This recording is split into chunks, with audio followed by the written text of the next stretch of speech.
ගොඩක් ආදරෙන් පිළිගන්නවා ඔයාලව අත්තම්මයි මමයි YouTube channel එකට.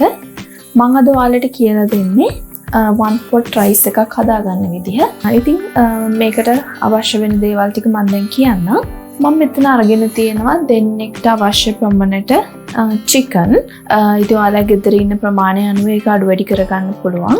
ඒ වගේම බීලුණු ගෙඩියක් පොඩියට කපලා අරගෙන තියෙනවා. ඉඟුරු සුදුලුණු තේ හැඳි දෙකක් විතර පේස්ට් එක අරගෙන තියෙනවා. ඒ නිසා 3-4ක් විතර තලලා අරගෙන තියෙනවා. රම්පෙ කෑල්ලක්, අවු මිරිස් ටිකක් අවශ්‍ය වෙනවා. ඒ වගේම කරපිංච ටිකක් අවශ්‍ය වෙනවා. මට මෙතන තියන්න අමතක වුණා කරපිංච ටික. ඒ වගේම අපිට පොල් කිරි කෝප්පයක් අවශ්‍ය වෙනවා.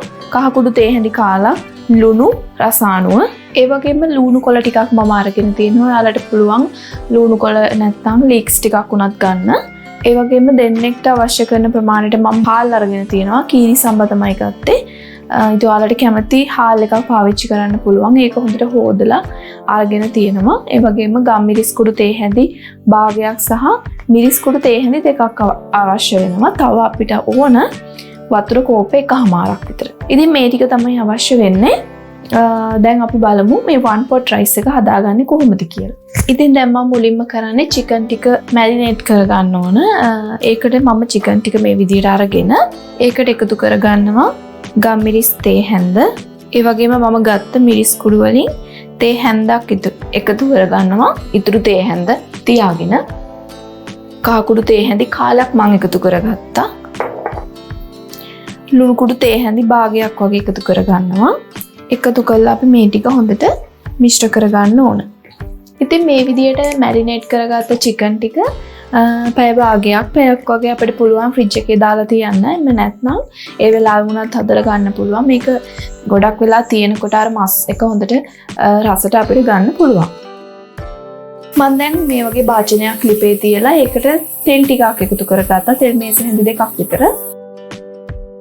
එකතු කරලා අපි මේ chicken ටික හොඳට දෙපැත්ත ටිකක් බැදෙනකම් මේක බැද ගන්න ඕන. ඉතින් chicken ටික මේ විදිහට එකතු කරලා පියනින් වහලා මම එක පැත්තක් හොඳට බැදෙනකම් බැද ගන්නවා. ඊට පස්සේ අපිට පුළුවන් අනිත් පැත්ත හරවලා ඒ පැත්තත් හොඳට බැදෙනකම් බැද ගන්න.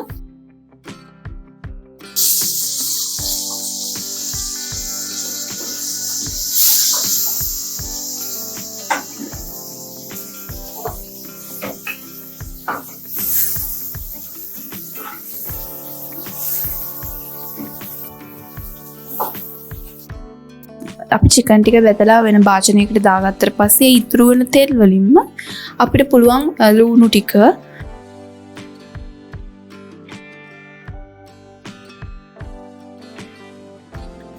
කරපිංච ටිකත් මම එකතු කරගත්තා. රම්පෙ ටික ඉඟුරු සුදු ලුණු වෙනසාල් මේ තලාගෙන තියෙන්නේ.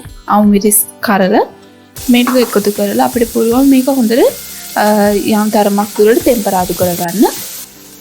ඊට පස්සේ ඉතුරු මේ මිරිස් කුඩු ටික එකතු කරගන්නවා. කහ කුඩු තේ හැඳි කාලක් එකතු කරගන්නවා. ලුණු කුඩු ඔයාලගේ රසායන එකතු කරගන්න පුළුවන්.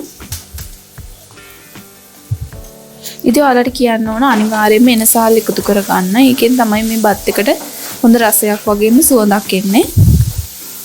ඊට පස්සේ අපි හොදගත්ත හාල් ටික මේකට එකතු කරනවා.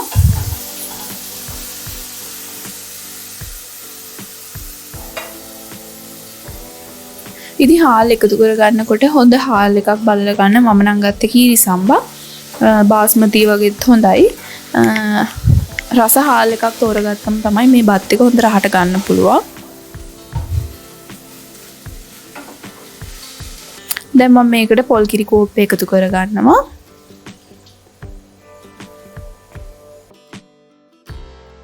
පොල් කිරි ටිකත් එකතු කරාට පස්සේ හොඳට කලවම් කරන්න ඕන.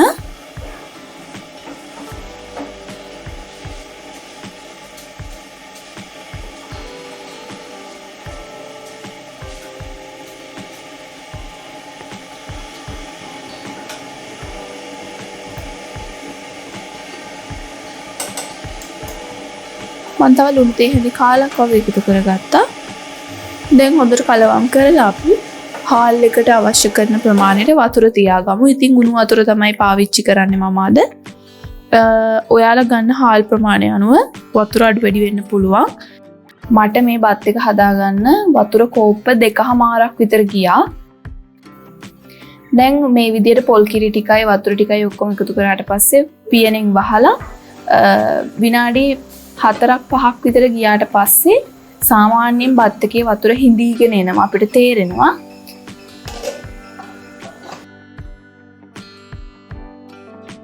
ඒ වෙලාවේදී අපිට පුළුවන් චිකන් ටික මේකට එකතු කරලා සාමාන්‍යයෙන් මෙන්න මේ විදිහට චිකන් ටික පොඩ්ඩක් ඇතුළට දාන්න. දාලා බත් එකකින් අපිට පුළුවන් ඒක පොඩ්ඩක් වහන්න. එතකොට හොඳට තැම්බෙනවා තවත් චිකන් එක. ඊට පස්සේ මම තව වතුර ටිකක් එකතු කරගන්නවා. මොකද වතුර ටිකක් මදි වගේ තේරුණා. හාල්ල ටිකක් අමුයි වගේ.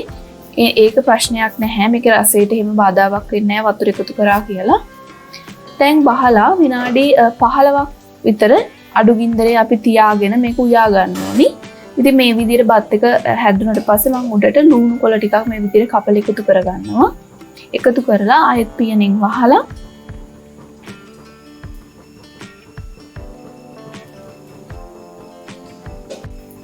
මේක මේ විදිහටම තියාගන්නවා පැය භාගයක් විතර හොඳට නිවෙනකම්. ඉතින් මේ තියෙන්නේ පැය භාගයක් විතර නිවුණාට පස්සේ මම හදාගත්ත 1 pot rice එක. මම දැන් ඔයාලට පෙන්නන්නම් මේක කොහොමද තියෙන්නේ කියලා.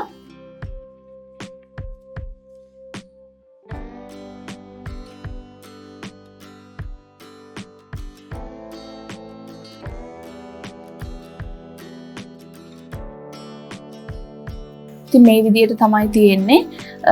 මම අද රෑ කෑමට තමයි මේක හැදුවේ. ඉතින් chili paste ටිකක් හදාගත්තම අපිට රසට මේක කන්න පුළුවන්.